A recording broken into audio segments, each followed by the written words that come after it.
Իրանը չի ցանկանում պատերազմի սրում, բայց պատրաստ է ցանկացած սցենարի, ասուլիսում հայտարարեց Հայաստանում Իրանի արտակարգ եւ լիազոր դեսպան Մեհդի Սոփանին։ Մենք չէինք ուզում այս պատերազմը, բայց այն մեզ պարտադրվեց։ Այժմ պատասխանատու ենք համարում Ամերիկայի Միացյալ Նահանգների կառավարությանն Իսրայելին Իրանի դեմ կատարված հանցագործություններին ցուցաբերված լիակատար աջակցության համար։ Մեր կարծիքով Միացյալ Նահանգներն այս հարձակումների մասնակից է եւ պետք է ընդունի սեփական պատասխանատվությունը, դադարեցնի երեսպաշտությունն ու համաշխարհային հանրության մոլորեցումը։ Ուժի կիրառմամբ համաձայնությունը համաձայնություն չէ, դա հանձնվել է, մենք չենք հանձնվի։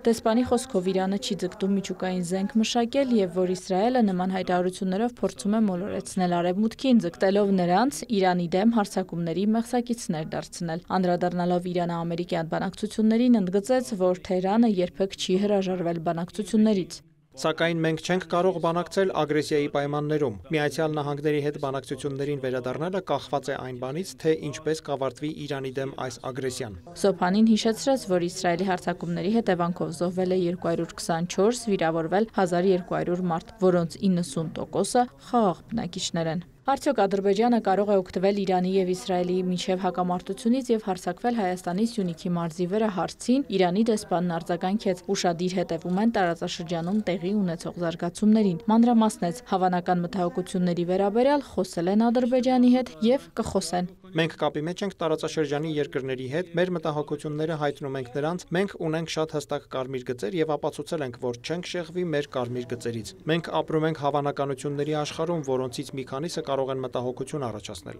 Սակայն մենք գործ ունենք փաստերի հետ, մնում ենք զգոն։ Կարծում եմ, որ Հայաստանի կառավարությունը նույնպես հետևում է զարգացումներին։ Մենք շատ սերտ հարաբերություններ ունենք Հայաստանի կառավարության հետ եւ պարբերաբար հանդիպումներ ենք անցկացնում։ Այս ժամանակահատվածում երկրների վարքագիծը կազդի նրանց հետ մեր ապագա հարաբերությունների վրա։ Ընկերներն ու թշնամիները հայտնի են դժվար ժամանակներում։ Չնայած ստեղծված իրավիճակին հայ-իրանական նախագծերում փոփոխություններ չեն լինի, հայտարարեց Մեհդի Սոփանին։ Պատերազմը տեղի է ունենում Իրանի տարածքում, այլ ոչ թե Հայաստանի։ Հայաստանի տարածքում համատեղ նախագծերն ակտիվորեն իրականացվում են։